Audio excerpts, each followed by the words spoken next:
Karen had always been a woman who carried her emotions like a storm cloud. People in her neighborhood knew her for her fiery temper and sharp tongue. She could get angry at the smallest things, and when she did, her voice would rise, carrying a weight that made people stop and listen. On that chilly afternoon, the wind rustled through the trees outside, carrying with it the faint smell of wet pavement and autumn leaves. Karen was on her way to the local grocery store, her mind buzzing with the frustrations of the day. She had been dealing with minor annoyances all morning, from spilled coffee at home to a missed bus. By the time she stepped onto the cracked sidewalk, her patience was already frayed, and she could feel the tension building in her chest as she approached the store. She noticed a small crowd gathered near the entrance. A man was trying to retrieve a shopping cart that had gotten stuck in a narrow metal railing, and a young woman was standing nearby, holding her basket while looking down at her phone. Karen's eyes narrowed.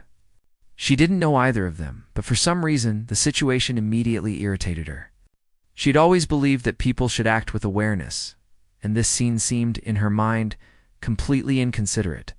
The man was struggling, the young woman was distracted, and the world around her felt as if it were conspiring to test her patience.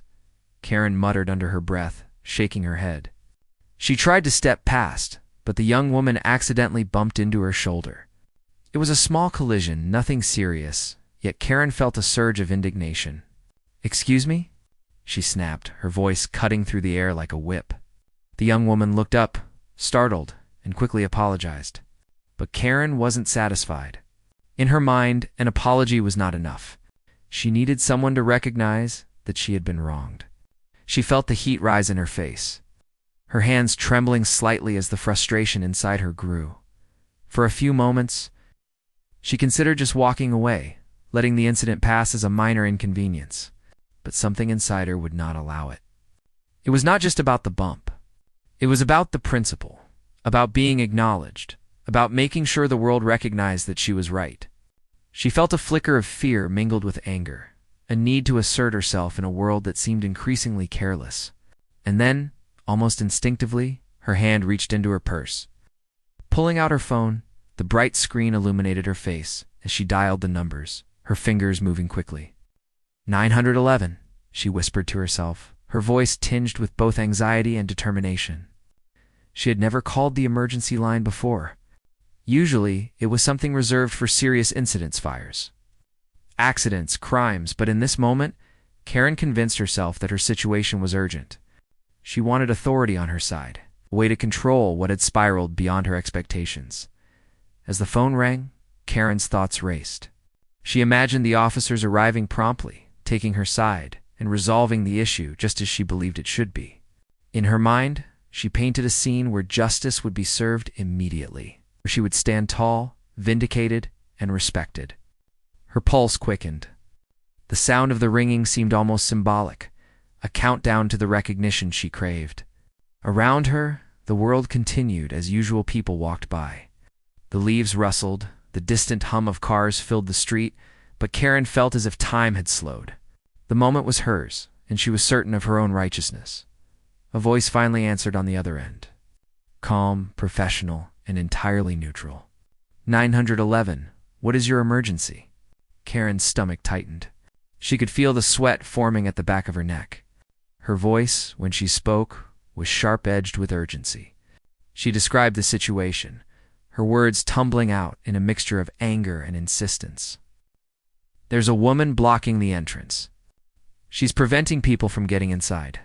It's unacceptable. You need to come immediately. The operator's tone remained calm. Can you tell me your location? Karen provided it, her tone growing more insistent as she repeated details she was convinced were crucial. In her mind, this call was already heroic. She was taking action, standing up for what was right, protecting the innocent from someone who was clearly oblivious to social rules. She did not pause to consider whether her perspective was fully accurate. Her emotions were in control. The facts were secondary to the intensity of her feelings. As she waited for help to arrive, Karen's impatience grew. She watched the young woman and the man, feeling the need to assert her presence. Every second, without a visible response from authorities, felt like an insult. Her heart pounded in her chest, and her hands gripped her purse tightly. She rehearsed her words, imagining the officers arriving and validating her concerns. She imagined them nodding, agreeing with her, ensuring that the young woman would apologize properly this time. Karen did not notice the quiet observation of a few bystanders. They exchanged subtle glances, silently recording the interaction on their phones. The man who had been struggling with the cart smiled politely and stepped aside, trying to de-escalate the tension. The young woman glanced at Karen, her expression a mix of confusion and apprehension. Neither of them said anything more, but their calm presence contrasted sharply with Karen's escalating anxiety and anger. She felt more justified with each passing moment. Convinced that the world needed her intervention, that she had to assert control over the situation. The minutes dragged on, and Karen's imagination filled the silence. She pictured the approaching sirens, the authoritative presence of uniformed officers, the sense of order restored. She imagined the young woman being corrected, the man quietly grateful for her vigilance, and herself standing as a beacon of accountability. She didn't think about the consequences of her actions or the possibility that her version of events might not be entirely accurate. Her mind was entirely focused on the immediate gratification of having power. Influence and authority recognize her. At one point, a passerby cautiously asked, "Are you sure this is really an emergency?" Karen spun toward the voice, her expression a mixture of disbelief and irritation. "Of course it is. Don't you see what's happening? Someone needs to take responsibility." Her tone was sharp, defensive, as if any doubt cast on her judgment was a personal attack. The passerby simply nodded and walked on, leaving Karen to stew in her self-righteousness. The waiting became almost unbearable. Every second that passed without action felt like a personal affront, a challenge to her authority and understanding of the situation. Finally, Karen heard the distant wail of sirens. Relief washed over her in a wave of triumph. She straightened her posture, her chest rising with pride. Help was on the way. Her mind raced with possibilities: how the officers would recognize her courage, how she would be thanked, perhaps even how the story might be shared later as an example of standing up for what is right. She felt a rush of validation, a sense of control returning after the perceived chaos. But in that moment of anticipation, Karen did not notice the subtle reactions of those around her. People were whispering, recording discreetly, exchanging looks that suggested amusement, disbelief, or quiet judgment. The young woman continued to hold her basket, trying to remain polite and unobtrusive. The man with the cart had long finished dealing with it and now stood back, hands in pockets, waiting patiently. Karen was unaware that while she believed she was orchestrating justice, she had become the center of an unfolding story that would soon reveal more than she had bargained for. She paced slightly, shifting her weight from one foot to the other, phone pressed to her ear, repeating her account in a mix of clarity and agitation. The wind picked up, blowing strands of her hair into her face, but she barely noticed. Her focus was entirely on the arrival of authority, on the moment when the situation would be resolved in her favor. The anticipation was almost unbearable, each second stretching endlessly, each passing moment reinforcing her sense of urgency. Karen's thoughts began to wander into future scenarios. She imagined the officers acknowledging her bravery, offering commendations, perhaps even recounting the incident to colleagues as an example of vigilance. She imagined friends hearing about her actions, admiring her for her courage and quick thinking. Every detail she imagined strengthened her belief that she was entirely justified, that she was the protagonist of a story in which she alone understood the stakes. Little did Karen know, however, that her call had already set off a chain of events that she could not control. The calm observers, the recorded videos, the witnesses, each of these elements was quietly documenting her actions, waiting for the moment when truth would emerge. The world she had imagined, where she was in command and justice, was immediate, was about to be challenged in ways she could not foresee. But at this moment, she remained blissfully unaware, completely absorbed in her own narrative, certain that she was about to be recognized as a hero. As the sirens grew louder, Karen straightened her back and adjusted her grip on the phone. She could see the flashing lights through the trees, feel the vibrations in the ground as the emergency vehicle approached. Her pulse quickened, and a sense of triumph filled her chest. Finally, she thought, finally someone will see what is happening here. The moment she had waited for was arriving, and she was ready to claim her place at the center of it. And yet, even in the midst of her certainty, there were subtle signs that the situation might not unfold as she imagined. A faint look exchanged between two witnesses. A quiet chuckle from someone standing nearby. The calm demeanor of the man who had dealt with the cartel of these were small, almost imperceptible hints that reality might not fully align with Karen's expectations. But her focus was unshakable. She did not notice these details, did not question her assumptions, and did not consider that the story she had created in her mind might differ from what was truly happening. Karen's anticipation continued to build as the emergency vehicle drew closer. Her heart pounded, her breath quickened, and a sense of authority filled her every thought. She felt ready to assert herself, to explain her side, to ensure that the young woman and the man understood the error of their ways.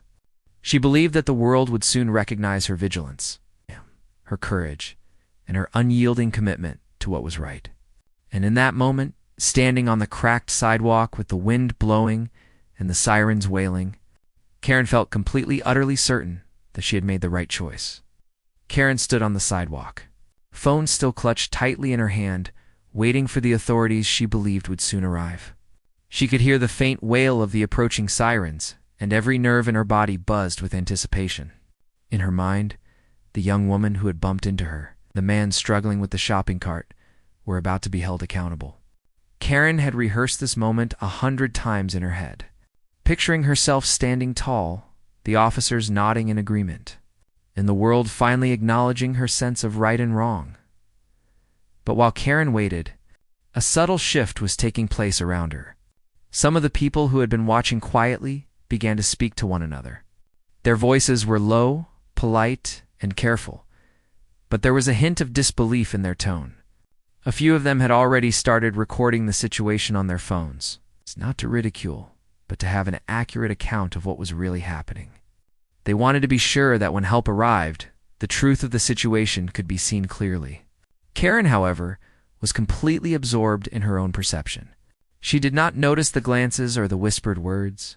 She had no idea that the narrative she was building in her mind was slowly unraveling in the eyes of those around her. The young woman, holding her small shopping basket, tried to take a step aside to give Karen space. She had no desire for confrontation and certainly did not want trouble. Her hands shook slightly, not from fear, but from the tension in the air. She looked at Karen apologetically, trying to show that there was no intention to be rude or obstructive. Yet Karen misread the gesture entirely. In her mind, the young woman's politeness was a challenge, a subtle form of defiance, proof that she needed to act even more forcefully. Karen's frustration built. She started pacing in short, quick steps, her heels clicking on the concrete. Every movement seemed purposeful to her, a way of asserting control. She gestured with her free hand as she spoke into the phone, describing the situation in dramatic detail. Her voice, sharp and demanding, carried across the small courtyard in front of the store. Every passerby who heard it felt a mixture of discomfort and curiosity. Karen, however, felt powerful. She believed she had already taken action in a way few others would have. She was on the side of justice. And nothing could shake her certainty as the sirens drew closer. Karen allowed herself a moment to imagine what would happen next. She pictured the officers stepping out of their vehicle, uniformed and authoritative, ready to intervene. She imagined herself explaining the situation clearly, watching as the officers nodded in understanding. She imagined the young woman being asked to apologize properly, the man being directed to move the cart correctly, and herself standing as the central figure of reason and accountability. The entire scene was framed perfectly in her mind. It's like a movie where she played the heroine. Meanwhile, the man who had been struggling with the shopping cart had finished freeing it from the railing. He stepped back and observed the scene quietly. Unlike Karen, he felt no sense of urgency or injustice. To him, the bump and the minor obstruction had been inconsequential, just a small part of life that did not require drama. He was patient, calm, and polite, But he also had a sense that Karen's anger might grow beyond what was reasonable. He noticed her pacing, her hand movements, her sharp tone, and the intensity in her eyes. There was no malice in his observation. Only a quiet awareness that sometimes people let their emotions take control in ways that could complicate even the simplest situations. Some bystanders had started to murmur quietly among themselves. One elderly woman adjusted her glasses and whispered to the person beside her, "I wonder if she realizes how small this really is." A young man, holding a child's hand, shook his head slightly but said nothing.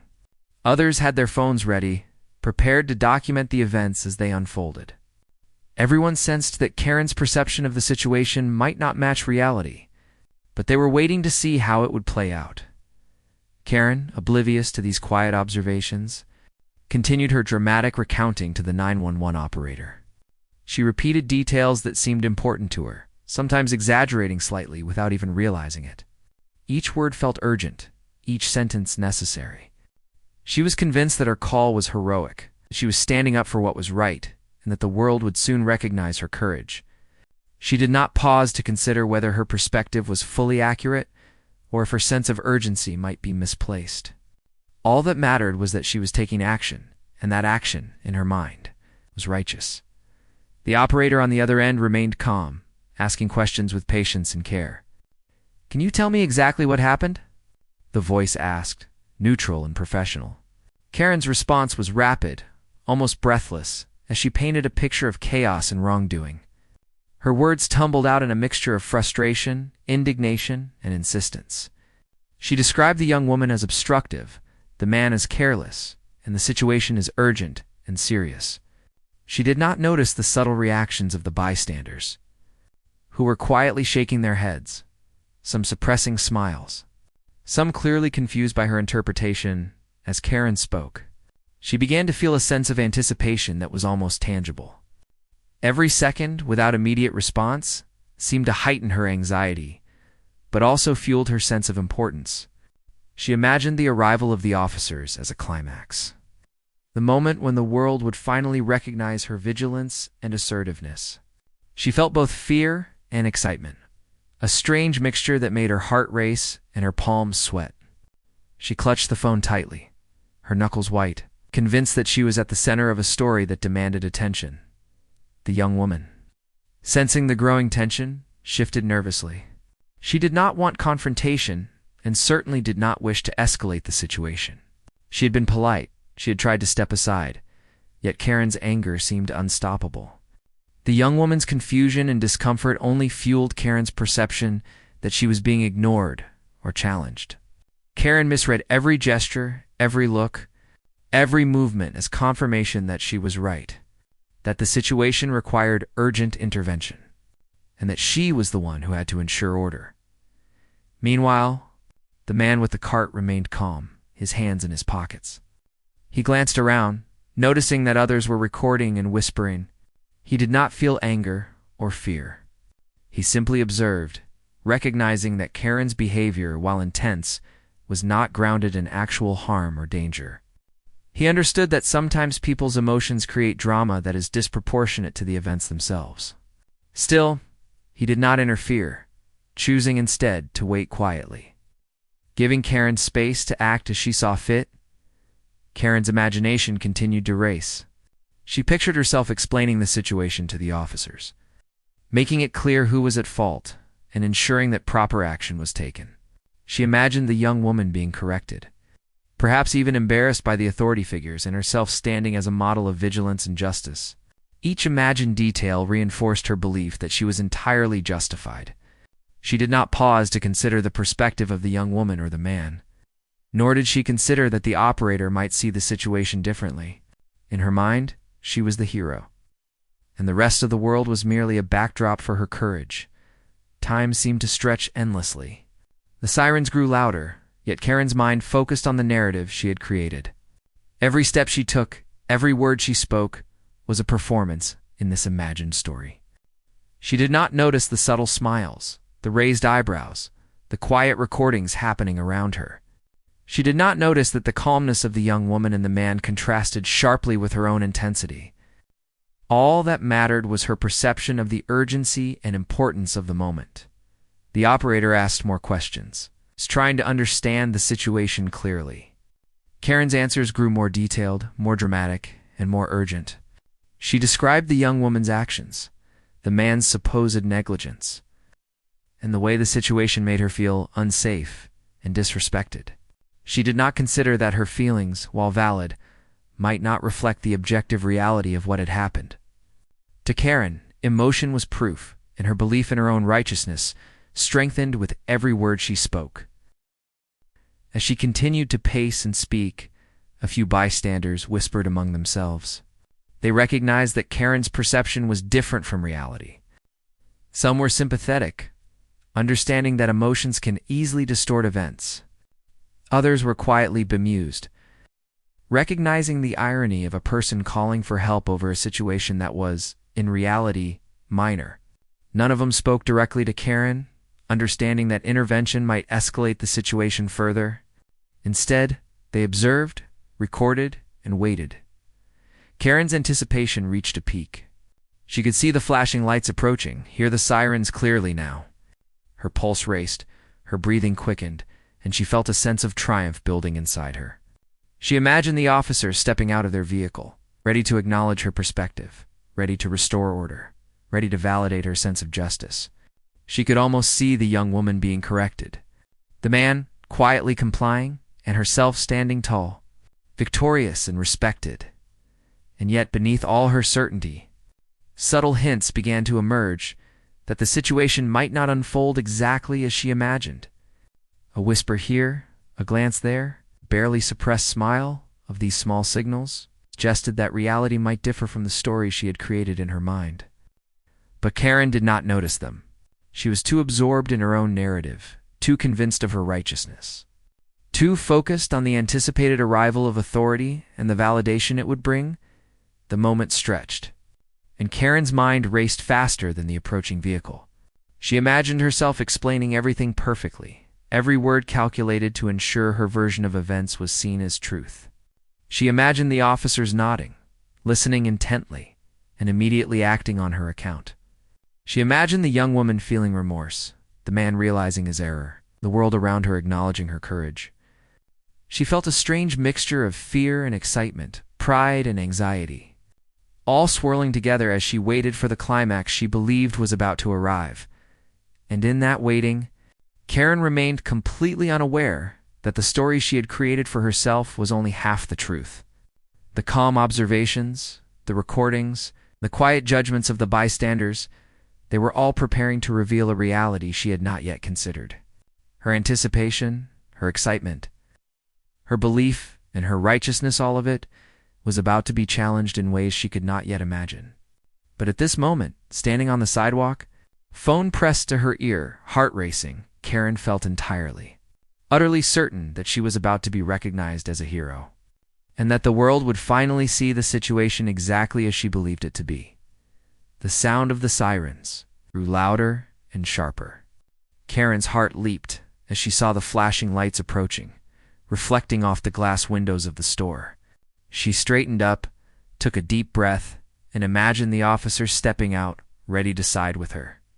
In her mind, the world was about to shift in her favor, and she would finally be recognized as the vigilant, responsible person she always believed herself to be. As the vehicle stopped in front of the store, the doors swung open. 2 officers stepped out, their movements calm, precise, and professional. Karen's pulse quickened, and she began pointing at the young woman and the man, ready to explain everything. "This woman bumped into me," she said, her voice rising slightly. "And this man was blocking the cart. You need to do something." She expected nods, understanding, perhaps even a sense of urgency from the officers. The officers, however, did not immediately react with agreement. Instead, they calmly raised their hands slightly in a gesture meant to slow the situation. "Ma'am," one said gently, "let's take a step back and understand what happened. Can you tell us from the beginning?" Karen took a deep breath, feeling both validated and impatient. She repeated her story, emphasizing every detail she felt mattered: the bump, the obstruction, the way she had been wronged. Her voice was strong, commanding, full of emotion. She expected the officers to nod, to recognize the seriousness of the situation, to take immediate action. She was sure that this moment would be her triumph, vindication of her perception and her determination to act. The officers listened, nodding slightly, their expressions neutral, professional. They asked questions in a calm tone, trying to get a clear understanding of the events. "Can you describe exactly what happened?" one asked. Karen elaborated further, gesturing with her hands, her eyes wide with emphasis. She described the young woman's bump as intentional, the man's handling of the cart as careless, and the situation as urgent and unacceptable. The young woman looked nervous, her hands gripping the basket tightly. She wanted to speak, to clarify, but the presence of authority figures and Karen's intensity made her hesitate. She simply nodded politely, trying to show respect, hoping that the officers would see the situation as minor and quickly resolve it. The man with the cart remained calm, his arms crossed loosely. He had no interest in confrontation, only in letting events unfold naturally. He understood that Karen's anger was not based on actual harm, but on perception, and he chose to remain patient. The officers turned slightly toward the young woman and the man. "Can you tell us your side of the story?" one asked. The young woman hesitated, then spoke softly, explaining that the bump had been accidental and that she had tried to step aside to avoid any conflict. She described the man's actions as normal, necessary to retrieve the cart, and emphasized that no harm was intended. Her words were careful, polite, and calm. Karen felt a flicker of irritation. How could the officers listen to her explanation without immediately siding with her? She felt as if they were questioning her judgment, as if her perception of urgency was being dismissed. Her heartbeat quickened, and she tried to speak over them, repeating her account with even more emphasis. She described how she had been disrespected, how she had been right, and how the situation demanded immediate attention. The officers remained composed. They asked for clarification, details, and evidence. "Were there any witnesses?" one asked. Karen nodded quickly, feeling triumphant. "Yes, people were watching. They know I am telling the truth." She gestured toward the small crowd that had gathered. Several bystanders shifted slightly, uncomfortable, some glancing at their phones where they had quietly been recording. The officers glanced at the recordings discreetly, then asked more questions, their focus calm and methodical. Karen felt a mix of frustration and disbelief. Why were the officers taking so long? Why were they not immediately enforcing what she believed to be justice? She began to pace slightly, her voice rising again. "You have to see what happened." She exclaimed, "I didn't ask for this. It's not fair. They should know better." Each word felt urgent, necessary, a plea for recognition. She believed that the longer they delayed, the more injustice there was. Meanwhile, the young woman continued to remain calm. She explained that she had been looking at her phone, trying to find an item on her shopping list, and had not intended to bump anyone. She apologized again, politely, for the accident. The man with the cart described the small struggle he had with it and reassured the officers that everything had been resolved without any harm. He spoke in a steady, measured tone, without anger or defensiveness, emphasizing that there had been no threat, no danger, and no need for further action. Karen's frustration mounted. How could they listen to these people without immediately siding with her? In her mind, the officers were failing to see the urgency, failing to recognize her courage, and failing to uphold what she considered justice. She felt a rising heat in her face, a tightening in her chest, a need to assert herself even more forcefully. She raised her voice, gestured wildly, and repeated every detail she could think of. The officers did not react with anger or impatience. They maintained their calm demeanor, asking further questions to understand the situation fully. "Ma'am, we need to know exactly what your concern is," one said gently. Karen tried to explain, struggling to put her feelings into words. "They disrespected me. They should not behave like that. Someone has to be responsible." Her words tumbled out, urgent, emotional, insistent, as she spoke. A few bystanders whispered quietly among themselves. Some looked concerned for Karen, understanding that strong emotions could make people feel overwhelmed and desperate for validation. Others exchanged knowing glances, recognizing the contrast between Karen's perception and the calm, factual accounts of the young woman and the man. Some continued recording, capturing the conversation for clarity. Karen, however, did not notice any of this.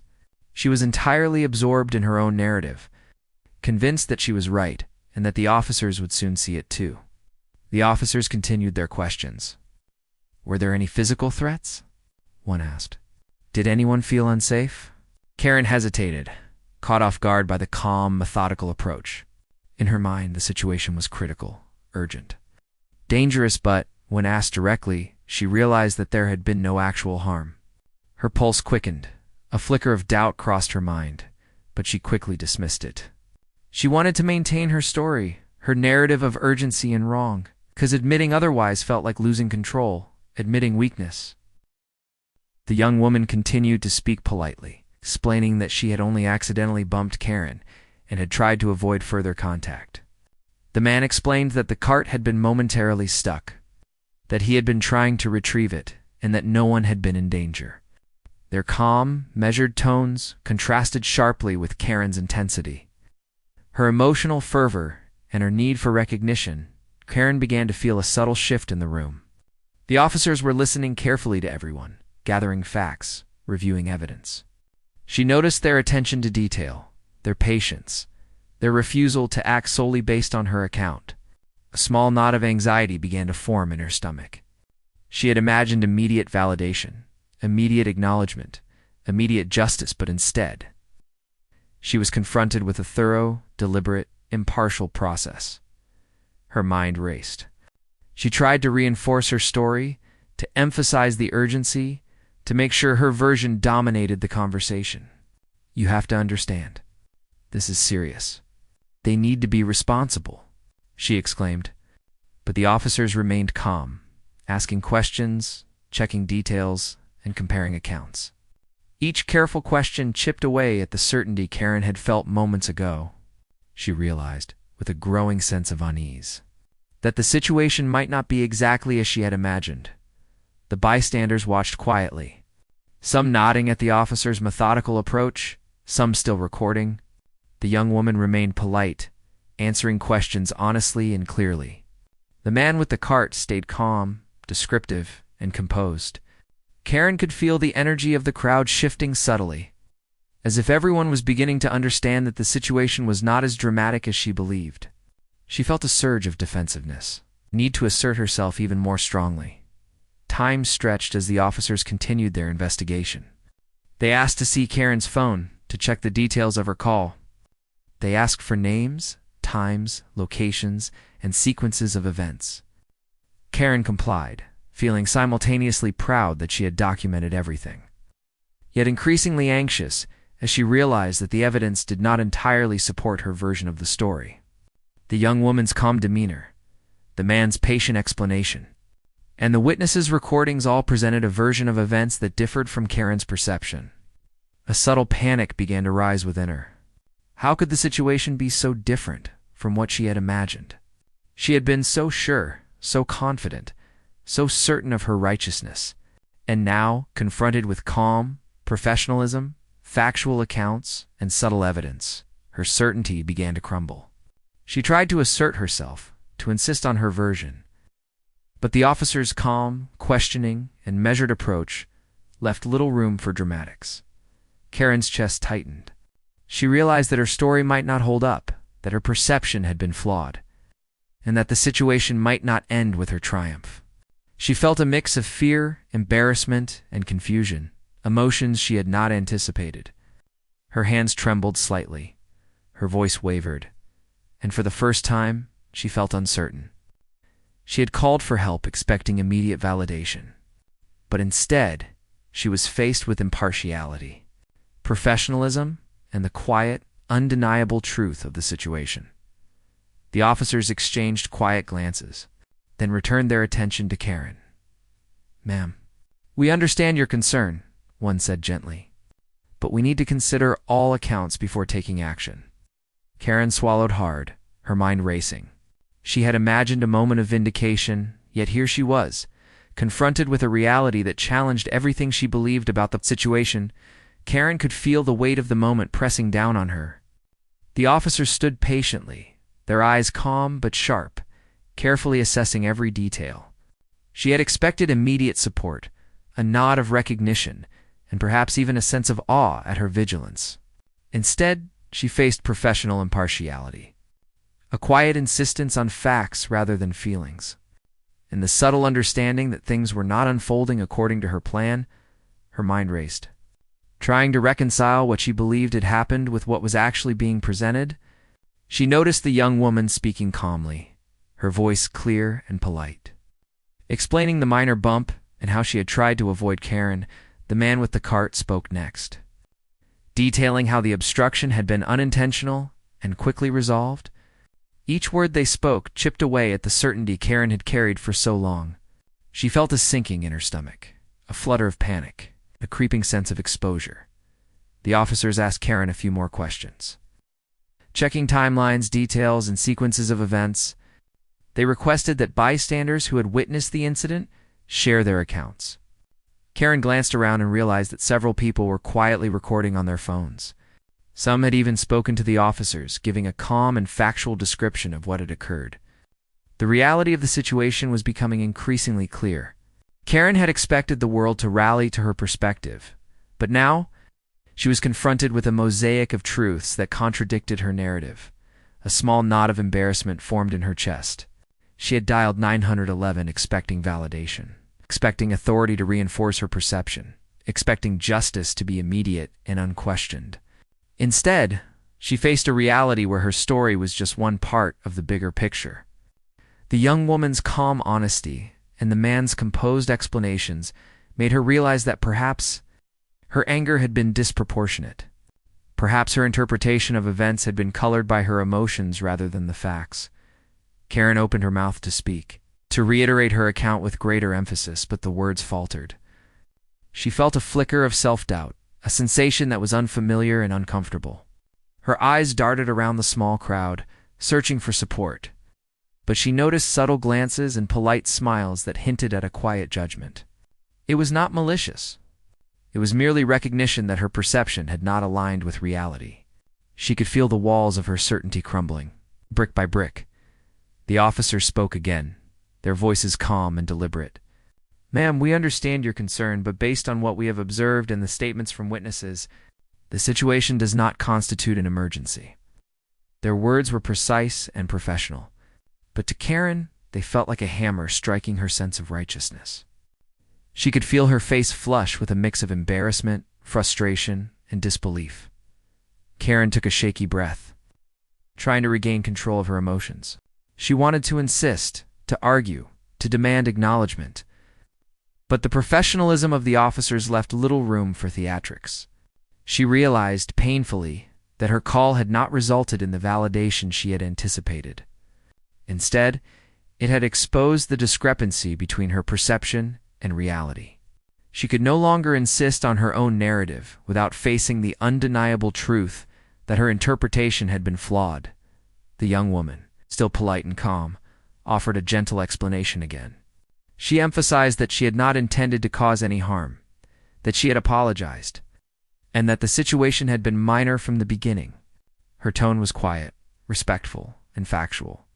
The man nodded in agreement, his composure unwavering, reinforcing the same message. Each detail they provided painted a clear picture. The incident had been minor, accidental, and quickly resolved. Karen felt a growing sense of humiliation. She had imagined being recognized as the vigilant, assertive person who had intervened to ensure justice. Instead, she was faced with calm truth, impartial evaluation, and the quiet judgment of reality. She could feel the weight of the crowd's attention, subtle though it was, pressing down on her. People were watching, and she realized, with a pang of discomfort, that they were not seeing her as a hero, but as someone whose anger had escalated unnecessarily. Her mind raced, searching for explanations, justifications, or ways to reclaim some sense of control. She thought about how she had felt disrespected, how she had believed her actions were necessary, and how she had expected immediate acknowledgement. But now, confronted with the impartial assessment of the officers and the calm testimony of witnesses, she recognized that her emotions had exaggerated the situation. She felt a strange mixture of shame and relief, at having been so wrong. Relief that no real harm had occurred. The officers continued their work methodically. They asked questions, reviewed the statements, and ensured that no actual threat or danger had been overlooked. Karen watched, her chest tight, as the process unfolded. She realized that the calm, deliberate approach of the officers was a reminder that authority is not about supporting anger or perception. It was about understanding facts, assessing situations, and ensuring fairness. The contrast between her expectation and reality was stark. The realization was almost overwhelming. Karen felt a flicker of defensiveness, desire to assert her version of events one last time. She opened her mouth, but the words faltered. The presence of truth, calm authority, and impartial witnesses made it impossible to maintain her narrative without it appearing unreasonable. She swallowed hard, feeling a rush of heat in her face, and finally paused. For the first time, she allowed herself to absorb the reality unfolding around her. The young woman, noticing Karen's hesitation, offered a gentle smile. "I understand that this was upsetting for you," she said softly. "I didn't mean to bump into you. I tried to step aside. I hope we can move past this." Her words were sincere, polite, and compassionate. Karen felt a mixture of surprise and discomfort. She had expected confrontation, judgment, or criticism, but instead, she received understanding. The realization that her anger had been unnecessary struck her sharply. The man with the cart nodded in agreement. "It really wasn't intentional," he said calmly. "Everything is fine now. There's no need for anyone to be upset." His composure reinforced the message of the young woman. Together, they presented a unified front of calm truth, patience, and honesty. Karen's mind struggled to reconcile this with the narrative she had held in her head for so long. The officers began to close their evaluation, their tone still professional and neutral. "Based on the accounts and the evidence," one said, "this situation does not require further action. No one has been harmed, and all parties appear to have resolved the incident." Karen felt a sinking sensation in her chest. Her expectation of immediate validation had been replaced by the stark reality that her perception had been flawed. She was no longer the hero she had imagined. A hush settled over the small crowd of bystanders. People exchanged quiet glances, some smiling faintly, some nodding in approval of the calm resolution. Karen felt the weight of observation pressing on her. She realized that her actions, her anger, and her insistence on being right had not resulted in recognition or victory. Instead, they had exposed her to public awareness, subtle judgment, and the undeniable truth of her misperception. Karen's emotions shifted, a complex mixture of embarrassment, humility, and introspection. She had entered the situation with certainty, expecting authority to validate her perspective. Now she faced the consequences of her assumptions. The exposure of her exaggerated urgency and the calm, undeniable truth presented by others. She felt a flutter of self-consciousness, realizing that she had allowed emotion to override fact, perception to distort reality, and impatience to dictate her actions. For a moment, she considered leaving silently, slipping away without acknowledgement. But the officer's presence, the calm demeanor of the young woman and the man, and the subtle awareness of the crowd made it impossible to retreat entirely. She stood there, processing the reality that her actions had not resulted in heroism, but in exposure, reflection, and the quiet realization that she had misjudged the situation. Karen took a shaky breath, trying to calm herself. She looked at the young woman again, noticing the sincerity in her eyes, the lack of malice, and the simple truth of her explanation. She looked at the man, seeing patience, honesty, and composure. And she looked at the officers, understanding professionalism, impartiality, and dedication to truth. For the first time, she allowed herself to step outside her own perspective and consider that the world did not revolve around her. Perception alone, the officers began to prepare to leave, satisfied that the situation had been properly assessed and that no further action was necessary. Karen felt a mix of relief and lingering embarrassment. Relief that there had been no harm, embarrassment that her call had been motivated by anger rather than fact. She realized that her expectation of immediate validation had been unrealistic, and that her understanding of the situation had been limited by her emotions.